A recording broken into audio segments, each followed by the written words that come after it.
Hi, welcome back to learn digital marketing with digital with Shri. എല്ലാവർക്കും എൻ്റെ next ഒരു വീഡിയോയിലേക്ക് സ്വാഗതം. നമ്മൾ ഈ വീഡിയോയിൽ പറയാൻ പോകുന്ന കാര്യം എന്താണ് SEO എന്നാണ്. നിങ്ങൾ എൻ്റെ മുമ്പത്തെ വീഡിയോ കണ്ടില്ലെങ്കിൽ പ്ലീസ് വാച്ച്, അതിനുശേഷം മാത്രം നിങ്ങൾ ഈ വീഡിയോ കാണാൻ ശ്രമിക്കുക. അപ്പോൾ SEO എന്ന് പറയുമ്പോൾ നമ്മുടെ മനസ്സിലാക്കി what is SEO? Search engine optimisation അല്ലേ. അപ്പോൾ എന്താണ് search engine optimisation?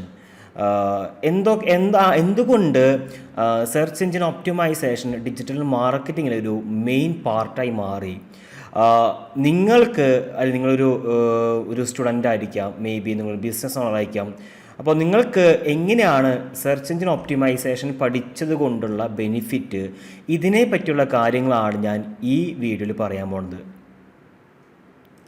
Search engine optimisation എന്ന് പറയുമ്പോൾ ആ വേർഡ് ഉണ്ടല്ലോ, search engine optimisation, search engine അല്ലേ.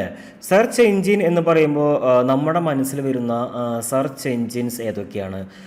ഗൂഗിൾ ഉണ്ട്, Yahoo, Bing, Yandex, Baidu, DuckDuckGo, ഒട്ടനവധി സെർച്ച് എൻജിൻസ് അവൈലബിൾ ആണല്ലേ. ഇതിൽ ബിങ് എന്ന് പറയുന്നത് അല്ലെങ്കിൽ Yandex, Baidu, Yandex Russian search എഞ്ചിനാണ്, ബൈഡു ചൈനീസ് ആണ്. ഇങ്ങനെ നിരവധി സെർച്ച് എൻജിൻസ് നമ്മൾ ഉപയോഗിക്കുന്നുണ്ട്. ഇതിൽ ഇന്ത്യയിൽ നിങ്ങൾ ഏറ്റവും കൂടുതൽ കേരളത്തിൽ നിങ്ങൾ ഏറ്റവും കൂടുതൽ ഉപയോഗിക്കുന്ന ഒരു സെർച്ച് എൻജിൻ എന്ന് ഏതാണ്? ഗൂഗിളാണല്ലേ.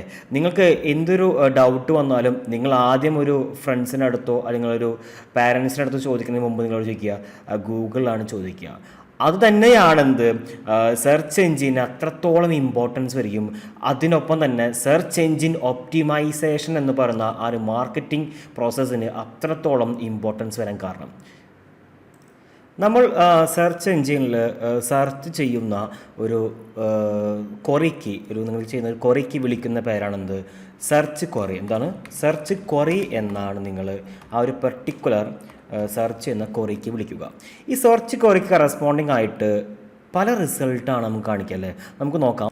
ഇപ്പോൾ ഞാനിവിടെ ഒരു സെർച്ച് ക്വറി കൊടുക്കുകയാണ്, ബെസ്റ്റ് നോൺ വെജ് റെസ്റ്റോറൻറ്റ്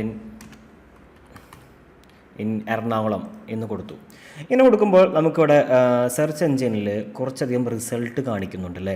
നിങ്ങൾ റിസൾട്ട് ശ്രദ്ധിക്കുമ്പോൾ മനസ്സിലാക്കാൻ പറ്റും നിങ്ങൾക്ക്. ഞാനിപ്പോൾ ഇവിടെ സെർച്ച് കൊടുത്ത കീവേഡ് എന്താണ്, അല്ലെങ്കിൽ സെർച്ച് ക്വറി എന്ന് പറയുന്നത് best non veg restaurants in Ernakulam എന്നാണല്ലേ.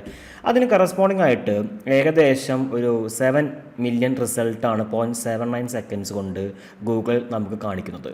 ഈ റിസൾട്ടിൽ നിങ്ങൾ ശ്രദ്ധിക്കുകയാണെങ്കിൽ കാണാൻ പറ്റും, ഇവിടെ ഈ കാണിക്കുന്ന ഈ ഭാഗത്ത് നിങ്ങൾക്കൊരു ലോക്കൽ റിസൾട്ടാണ്. ലോക്കൽ റിസൾട്ട് എന്ന് പറഞ്ഞു കഴിഞ്ഞാൽ നിങ്ങളുടെ ലൊക്കേഷൻ വൈസുള്ള അവിടുത്തെ ഒരു ഓഫ്ലൈൻ ഷോപ്സ് അല്ലെങ്കിൽ ഓഫ്ലൈനുള്ള കാര്യങ്ങൾ, സർവീസ് എന്തെങ്കിലും ഉണ്ടെങ്കിൽ അതുമായി ബന്ധപ്പെട്ട റിസൾട്ട് കാണിക്കുന്ന ആ ഒരു സെക്ഷനാണ് ഈ കാണുന്നത്. ഓക്കെ, ഈ രണ്ടാമത് കാണുന്നതാണ് നിങ്ങൾക്ക് എന്താണ് ഞാൻ ഇവിടെ സെർച്ച് ക്വറി കൊടുത്തേ, അതിന് കറസ്പോണ്ടിങ് ആയിട്ട് എനിക്ക് പല തരത്തിലുള്ള വെബ്സൈറ്റുകൾ എനിക്കിവിടെ എന്ത് ചെയ്യുന്നുണ്ട്, ഇവിടെ കാണാൻ പറ്റില്ലേ. അപ്പോൾ ഞാൻ കഴിഞ്ഞ ക്ലാസ്സിൽ പറഞ്ഞിട്ടുണ്ട്, ഈ കാണിക്കുന്ന ഈ ഒരു പേജിനെ വിളിക്കുന്ന പേരാണ് സെർച്ച് എൻജിൻ റിസൾട്ട് പേജ് അല്ലെങ്കിൽ SERP എന്ന് പറയുന്നത്.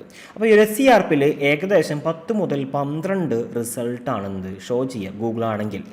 നെക്സ്റ്റ് നിങ്ങൾ എന്ത് ചെയ്യാം, നെക്സ്റ്റ് പേജ് നിങ്ങൾ പോവുകയാണെങ്കിൽ അടുത്ത പേജിൽ അവിടെ അടുത്ത റിസൾട്ട് കാണിക്കും. നെക്സ്റ്റ് പേജ് പോവുകയാണെങ്കിൽ അവിടെ അടുത്ത റിസൾട്ട് കാണിക്കും അല്ലേ.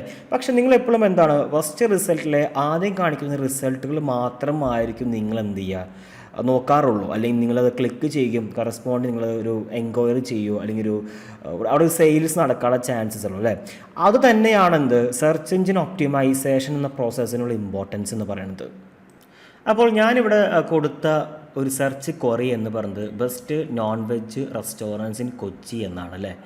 ഇതിൽ ആ യൂസർ ഉദ്ദേശിക്കുന്ന കാര്യം എന്താണ്, ഒരു നോൺ വെജ് റെസ്റ്റോറൻറ്റ് കൊച്ചിയിൽ ബെസ്റ്റ് എവിടെയാണെന്നല്ലേ.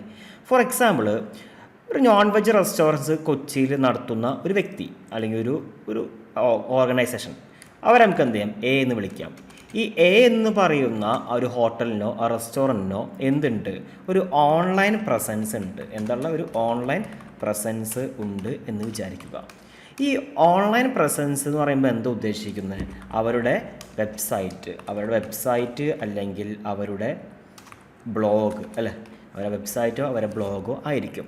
അപ്പോൾ best non veg restaurants in Kochi എന്നൊരു പറഞ്ഞൊരു വ്യക്തി സെർച്ച് ചെയ്യുമ്പോൾ, ഒരു യൂസർ സെർച്ച് ചെയ്യുമ്പോൾ ഗൂഗിളിൻ്റെ SERP സെർച്ച് എൻജിൻ റിസൾട്ട് പേജിൽ സെർച്ച് ചെയ്യുമ്പോൾ എന്ത് കാണിക്കണം, ഈ പറയുന്ന വ്യക്തിയുടെ വെബ്സൈറ്റ് എവിടെ ഷോ ചെയ്യണം? ഗൂഗിളിൻ്റെ ഫസ്റ്റ് പേജിൽ ആദ്യത്തെ റാങ്കിങ് ചെയ്താൽ മാത്രമേ ആൾക്കത് കൂടുതൽ വിസിബിലിറ്റി ആവുകയും ആളത് ക്ലിക്ക് ചെയ്യാൻ ചാൻസ് ചെയ്യും. അതുവഴി നമ്മുടെ റെസ്റ്റോറൻറ്റ്സ് വിസിറ്റ് ചെയ്യുക, അല്ലെങ്കിൽ നമുക്കൊരു സെയിൽസ് അവിടെ നടക്കാൻ ചാൻസ് ഉള്ളൂ. അപ്പോൾ സെർച്ച് എഞ്ചിൻ ഒപ്റ്റിമൈസേഷൻ എന്ന് പറയുന്നത് നിങ്ങളുടെ പ്രൊഡക്റ്റിന് അല്ലെങ്കിൽ നിങ്ങളുടെ സർവീസിന് കറസ്പോണ്ടിങ് ആയിട്ടുള്ള സെർച്ച് ക്വറിക്ക് നിങ്ങളുടെ ഓൺലൈൻ പ്രസൻസ് ആയിട്ടുള്ള വെബ്സൈറ്റോ ബ്ലോഗിനോ റാങ്കിങ് ചെയ്യുന്ന ആ ഒരു പ്രോസസ്സിനെ വിളിക്കുന്ന പേരാണെന്ത്? സെർച്ച് എഞ്ചിൻ ഒപ്റ്റിമൈസേഷൻ എന്ന് പറയുന്നത്. നിങ്ങൾ ഗൂഗിളിൽ സെർച്ച് ചെയ്യുകയാണെങ്കിൽ നിങ്ങൾക്ക് കാണിക്കുന്ന ഉത്തരം ഇതായിരിക്കും. വാട്ട് ഈസ് SEO എന്ന് പറയുമ്പോൾ search engine optimisation is the process of improving the quality and quantity of website traffic to a website or web page from search engines. അപ്പോൾ ഇവിടെ ഉദ്ദേശിക്കുന്ന കാര്യം എന്ന് പറഞ്ഞാൽ quality and quantity of website traffic, അല്ലേ? Quality and quantity. For example നമ്മൾ എടുക്കുന്ന best non veg restaurants in Kochi എന്നാണ്, അല്ലേ? അപ്പോൾ ആ വ്യക്തി എന്താ കൊടുക്കുന്നത്? നോൺ വെജ് ഫുഡ്സാണ് കൊടുക്കുന്നത്, അല്ലേ? ഇപ്പോൾ ഒരാൾ best vegetarian restaurants in Kochi എന്ന് സെർച്ച് ചെയ്യുമ്പോൾ നമ്മുടെ വെബ്സൈറ്റ് റാങ്കിങ് ചെയ്യേണ്ട ആവശ്യമില്ല. കാരണം നമ്മൾ കൊടുക്കുന്ന ഒരു ഫുഡ് എന്ന് പറഞ്ഞാൽ നോൺ വെജ് ഫുഡ് മാത്രമാണ്, അല്ലേ? അപ്പോൾ നമുക്കെന്താണ് ക്വാളിറ്റിയുള്ള ട്രാഫിക് എന്ന് പറഞ്ഞു കഴിഞ്ഞാൽ ഒരാളുടെ സെർച്ച് ചെയ്യുന്നു, സെർച്ച് പോലെ best non veg restaurants in Kochi എന്ന് സെർച്ച് ചെയ്യുമ്പോൾ നമുക്ക് ആ യൂസർ നമ്മുടെ വെബ്സൈറ്റ് കാണുകയും അത് ക്ലിക്ക് ചെയ്ത് നമ്മുടെ വെബ്സൈറ്റിലേക്ക് വരുന്ന ആ ഒരു പ്രോസസ്സ്, അല്ലെങ്കിൽ ആ ഒരു പർട്ടിക്കുലർ ഇതാണ് ട്രാഫിക് എന്ന് വിളിക്കുന്നത്. അപ്പോൾ ക്വാളിറ്റിയിലുള്ള ട്രാഫിക് നമുക്ക് വരണം. അതായത് എനിക്ക് ആവശ്യം നോൺ വെജ് റെസ്റ്റോറൻറ്റ്സ് കൊച്ചിയിൽ നോക്കുന്ന ആൾക്കാർ മാത്രം എൻ്റെ വെബ്സൈറ്റിലേക്ക് വന്നാൽ മതി, അല്ലേ? എനിക്ക് വെജിറ്റേറിയൻ നോക്കുന്ന ആൾക്കാരെ വേണ്ട. അതുമാത്രമല്ല, എനിക്ക് എന്ത് വേണം? ക്വാണ്ടിറ്റിയും വേണം, കുറേ ആൾക്കാരും വേണം. എന്നുവെച്ചാൽ 5-10 പേര് നോക്കുന്ന സെർച്ച് കോർ എനിക്ക് വേണ്ട. എനിക്കൊരു 1000-ഓ 500-ഓ 300-ഓ അതിനേക്കാൾ കൂടുതൽ ആൾക്കാർ നോക്കുന്ന എനിക്ക് ആവശ്യമായിട്ടുള്ള സ്പെസിഫിക് ആയിട്ടുള്ള സെർച്ച് കൊറിയൽ, ക്വാളിറ്റി ഉള്ള സെർച്ച് കൊറിയലാണ് എനിക്ക് എന്ത് ചെയ്യേണ്ടത്? എൻ്റെ വെബ്സൈറ്റ് റാങ്കിങ് ചെയ്യേണ്ടത്. ആ ഒരു സ്പെസിഫിക് സെർച്ച് കൊറി അതിനെ വിളിക്കുന്ന പേരാണ്, നമ്മൾ വിളിക്കുന്ന പേരാണ് ആസ് എ ഡിജിറ്റൽ മാർക്കറ്റ്, അല്ലെങ്കിൽ ഒരു SEO ചെയ്യുന്ന വ്യക്തികൾ അതിനെ വിളിക്കുന്ന പേരാണെന്ത്? കീവേഡ്. ദ കീവേഡ് എന്നാണ് നമ്മൾ കറസ്പോണ്ടിങ് വിളിക്കുക. ഇവിടെ വേറെയും ഒരു ഡെഫിനിഷൻ പറയുന്നുണ്ട്. SEO targets unpaid traffic rather than direct traffic or paid traffic. ഇപ്പോൾ ഞാനിവിടെ വേറൊരു കാര്യം സെർച്ച് ചെയ്യാൻ വയ്ക്കുക, ഫ്ലാറ്റ്സ് ഇൻ കൊച്ചി എന്ന് പറഞ്ഞ് സെർച്ച് ചെയ്യുമ്പോൾ എനിക്കിവിടെ എന്താ കാണിക്കുന്നത്? കൊച്ചിയിലുള്ള ഫ്ലാറ്റ്സിനെ പറ്റിയല്ലേ. അപ്പോൾ ഇവിടെ കാണിക്കുന്ന ഈ പരസ്യം പോലെ ആഡ് കാണിക്കുന്നുണ്ടല്ലേ. എനിക്ക് തൊട്ട് താഴെയാണ് എനിക്ക് എന്ത് കാണിക്കുന്നത്? വേറെ ടൈപ്പ് റിസൾട്ട് കാണിക്കുന്നത്. അപ്പോൾ ഈ ആഡ് ടൈപ്പ് കാണിക്കുന്ന റിസൾട്ടുകളെ വിളിക്കുന്ന പേരാണ് paid result. PAID paid result എന്നും. അല്ലാത്ത റിസൾട്ടുകൾ കാണിക്കുന്ന പേരാണ് ഓർഗാനിക് റിസൾട്ട്. എന്താണ്? Organic result. അപ്പോൾ ഓർഗാനിക് റിസൾട്ടിൽ നമുക്ക് റാങ്കിങ് ചെയ്യണം. മനസ്സിലായോ? അതാണ് ഇവിടെ പറയുന്നത്. അപ്പോൾ അൺപെയ്ഡ് ട്രാഫിക്, ഞാൻ പേയ്മെൻറ്റ് കൊടുക്കാതെ ആഡ് ചെയ്യാതെ വരുന്ന ട്രാഫിക്കാണ് എനിക്ക് വരേണ്ടത്. ക്ലിയർ ആയോ? അപ്പോൾ ഇതാണ് ഇവിടെ ഉദ്ദേശിക്കുന്ന കാര്യം. അപ്പോൾ നമ്മൾ ഇവിടുത്തെ കീവേഡ് എന്ന് പറയുന്നത് best non veg restaurants in Kochi എന്നാണല്ലേ. അപ്പോൾ ഈ കീവേഡ് ഞാൻ പറഞ്ഞു, A എന്നൊരു റെസ്റ്റോറൻറ്റ് വെബ്സൈറ്റ് ഉണ്ട്, അവർ റാങ്കിങ് ചെയ്യാൻ ശ്രമിക്കും. B എന്ന് പറഞ്ഞാൽ അവരുടെ ഒരു കോമ്പറ്റീറ്ററും അവരെന്ത് ചെയ്യും? ഇതുപോലെ റാങ്കിങ് ചെയ്യാൻ ശ്രമിക്കും. C എന്ന് പറഞ്ഞാൽ വേറെ ഒരാൾ, D എന്ന് പറഞ്ഞാൽ വേറൊരാൾ. ഇങ്ങനെ 4 പേര് സപ്പോസ് ഈ ഒരു best non veg restaurants in കൊച്ചിക്ക് വേണ്ടി റാങ്കിങ് ചെയ്യാൻ ശ്രമിക്കുകയാണെന്ന് വിചാരിക്കുക. അപ്പോൾ റാങ്കിങ് ചെയ്യണമെങ്കിൽ നിങ്ങൾക്ക് ഗൂഗിളിൻ്റെ സെർച്ച് എഞ്ചിൻ റിസൾട്ട് പേജിൽ ഫസ്റ്റ് ആദ്യം കാണിക്കുന്ന 1, 2, 3 റിസൾട്ട്, അതിന് ശേഷമുള്ള റിസൾട്ട് നിങ്ങൾ ക്ലിക്ക് ചെയ്യാനൊന്നും ചാൻസ് ഇല്ലല്ലോ, അല്ലേ? അപ്പോൾ ആദ്യത്തെ ഈ റിസൾട്ടുകൾ, ആദ്യത്തെ പേജിൽ റിസൾട്ട് വന്നാൽ മാത്രമേ നമുക്ക് ബെനിഫിറ്റ് ഉണ്ടാവുള്ളൂ, ആൾക്കാർക്ക് വിസിബിലിറ്റി ഉണ്ടാവുള്ളൂ, അല്ലേ? ആൾക്കാർ അത് കാണുകയും അതുവഴി ക്ലിക്ക് ചെയ്യാനുള്ള ചാൻസസും കാണുകയുള്ളൂ, അല്ലേ? അപ്പോൾ ഇവിടെ A എന്ന ഒരു റെസ്റ്റോറൻറ്റും B എന്ന റെസ്റ്റോറൻറ്റും C എന്ന റെസ്റ്റോറൻറ്റും D എന്നും 4 റെസ്റ്റോറൻറ്റ്സ് എന്ത് ചെയ്തു? ഈ ബെസ്റ്റ് നോൺ വെജ് റെസ്റ്റോറൻറ്റ് കൊച്ചിക്ക് വേണ്ടി റാങ്കിങ് ചെയ്യാൻ ശ്രമിക്കുകയാണ്. അപ്പോൾ ഗൂഗിൾ എന്ത് ചെയ്യാന്ന് വെച്ചാൽ ഗൂഗിള് കുറച്ച് റാങ്കിങ് ഫാക്ടേഴ്സ് പറയുന്നുണ്ട്.